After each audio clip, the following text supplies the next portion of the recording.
Jim, it's strange. In Ireland, they actually call positivity cum. So, that's the problem. That's why you can't review films over here with 2 thumbs up, because it's Anyway,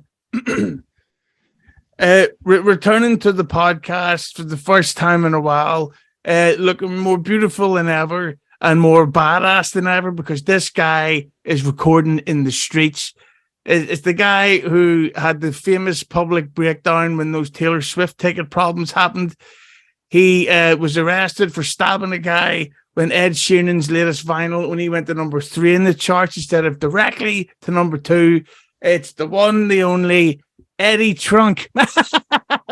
oh, Not really. It's Jim Florentine. Jim, how hilarious was I just there? That was great. It was like, you were a comic that did a little misdirection. Yes. What it's called. Ironically, misdirection is the name that I use when I go out on a coke binge at a gay bar on Saturdays, dressed up as a hua. Speaking of which, also being joined by the great Stevie Lou, I should call him. Get ready to laugh at this. Stevie Louis C.K. Hilarious. We're really having a good time. I thought he was going to say Stevie Pooh, because he usually calls me that, Jim, and I'm not okay with that. We've done shows before, Stevie, haven't we? Or yes. No? Yes, Jim. Yes, we've gone back like Skankfest and or something. Well, Skankfest, but Connecticut or something. No, maybe. Might have been at one of the secret shows up there. If you ever did a secret show with the boys. Yeah, I did one, but I thought something. Yeah, no, I've seen you around.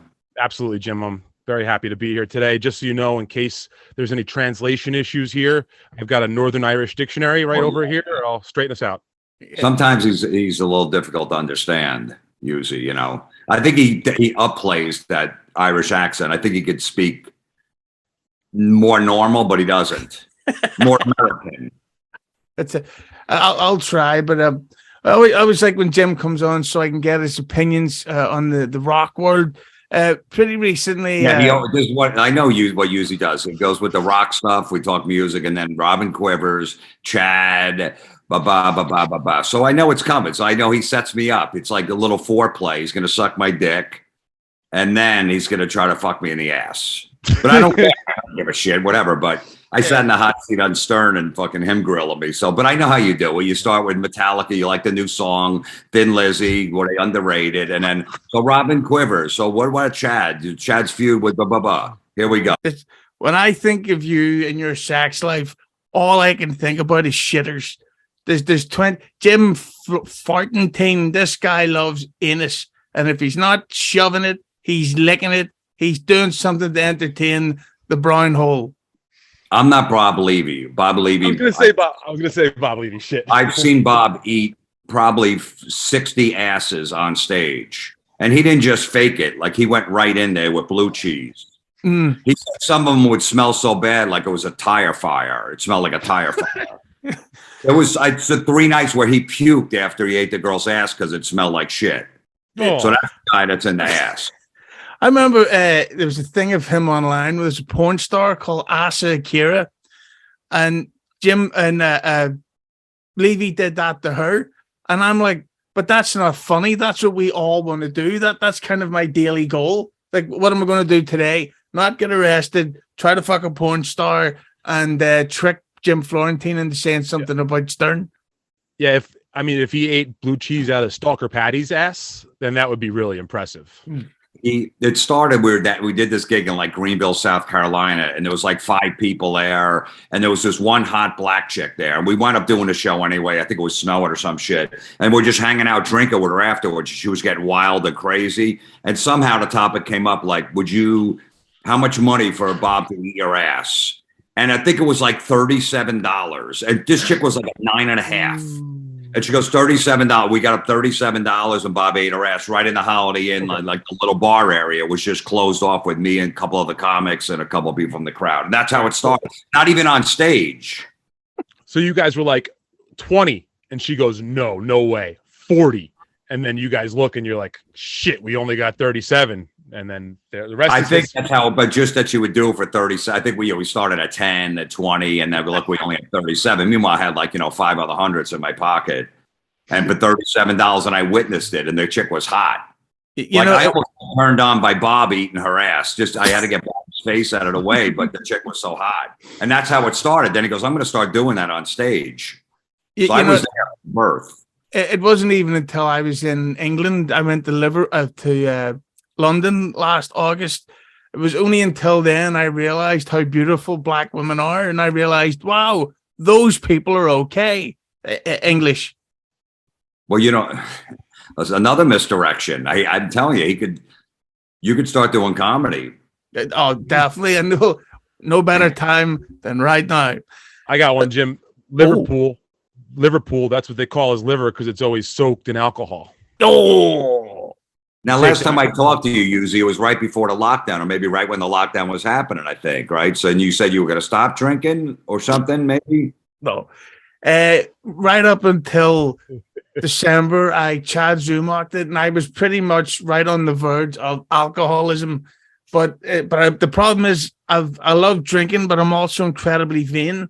So when you need to take 4 to 7 beer shits per day, and your belt buckle is literally cutting your stomach, you think, you know what? I'm going to stop drinking for 8 days. Yeah.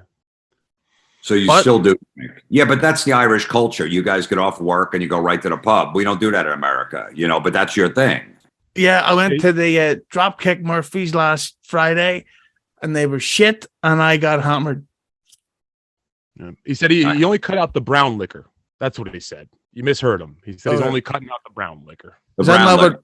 I mean, that, Vinnie Paul from Pantera, when he was alive and he was drinking a lot, he wound up getting gout, and he used to always drink like bourbon. And then all of a sudden he's drinking vodka, and I'm out drinking with him. He's like, yeah, he goes, because I got gout, so if it's clear liquor, it helps. I'm like, okay. The wheat and shit, so if you get a good potato vodka, you're not going to have as much of a fucked up time walking around. Well, thankfully I felt I had 2 almost heart attacks last year. So I've gone healthy, and I just drink 12 pints of Guinness instead of half a bottle of whiskey. So I will live forever. And speaking why did you think you had 2 heart attacks? Because my heart really hurt and my arm went numb. So what was it? Jerking off too much? Yeah. Because you said brown liquor, and that reminded me of what Bob Levy did to that lovely lady. And I thought, I'm going to jerk off to that. I'd also like to see Bob bang his current wife. I can't believe she's 51. That doesn't make any sense. Look, I've been through all the Levy's. I only met the new wife number 4 once, but I was at his first and second wedding. I don't even know if he had a wedding for the third one, but I knew all 3 of them. I don't really know Gina too much, but I know the first 3 very well. Where did Bob have his weddings? Like the Hard Rock Hotel? The first girl he married was rich, so they had it at a big place. The parents played. The second one was in a VFW hall down in South. he had played a gig there the weekend before, and he was like, "Yeah, he did it. He did the Saturday night there, and then they left the tables and chairs out for the wedding on Sunday." And I got to say, Gina Levy, his new wife, is a beautiful, amazing woman. I've hung out with her several times now over at Compound and up in Connecticut. She's an awesome. Yeah, no, she seems nice. It's good for Bob. He needs that. Bob needs a woman in his life. Bob can't go like 1 week without a woman. He needs to be taken care of. Yeah, he definitely does. Yeah, I got something she can fucking Bob on. Oh, that's a penis comment, by the way. Thanks. And it's a Bob Levy. It's a double entendre there. Hey, speaking of double entendres, sex. You know what I mean? Right? All right. We've all done sex. It's great stuff. I don't see Hughezy like banging a bunch of different chicks. Like he'll have one, he'll break his heart, and then he'll fucking be depressed for like 4 months and drink. Like I don't see him having a rotation of like 2 or 3 girls. Maybe I'm wrong. He's got the blue eyes and the fuck, but everyone in Ireland does. Like here, he would clean up in America with those eyes, but in Ireland, you're a dime a dozen. Yeah, well, I'm a total stud. I remember I kissed a girl in 2007. A black lady was nice to me a couple of years ago, so pretty much Peter North. See, he won't reveal any. He's like Gilbert Gottfried. He won't reveal anything about his personal life.